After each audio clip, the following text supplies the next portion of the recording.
નમસ્કાર ખેડૂત મિત્રો, આજે આપણે આધુનિક ખેડૂત એવા મહેન્દ્રભાઈના ફાર્મ પર આવેલ છીએ અને તેમને સૌ પ્રથમ પપાયાનું વાવેતર કરી રહ્યા છે, જે ડ્રીપ અને મલ્ચિંગ દ્વારા, અને તેની અંદર શક્કર ટેટીનું વાવેતર કરેલ છે અને તેની અંદર આંતર પાક તરીકે પપાયાનું વાવેતર સૌ પ્રથમ કરી રહ્યા છીએ. તો તેમનો અનુભવ જાણીએ કે તેમને ક્યાંથી સલાહ મળીને આ ખેતી ચાલુ કરવાનો શું મકસદ છે એમનો.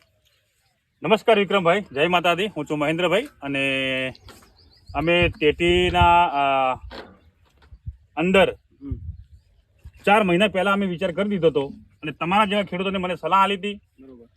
એટલે કે મહેન્દ્રભાઈ તમે લગાવો પહેલી વાર અને લગાવશો તો જ તમને જાણવા મળશે. બરોબર. તો મેં પહેલાં તો 6x6નું મલ્ચિંગ કર્યું. બરોબર. 6x6 મલ્ચિંગ કર્યા પછી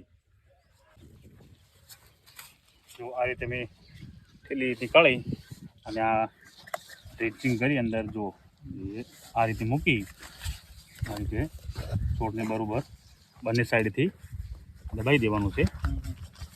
આને તકલીફ ના પડે એ રીતે સહેજ આટલું આની ઢીપલી બહાર રાખવાની હોય છે, ત્યાંથી કરીને ફૂગ ના આવે.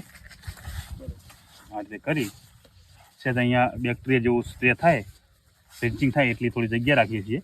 એટલે પાછળ પંપથી બેક્ટેરિયા ચડાવવામાં આવે. ટાઇકોડરમાં સુડોમોના અને માઇક્રોરાજાના મિક્સ કરી અને ટુ આપવામાં આવે છે.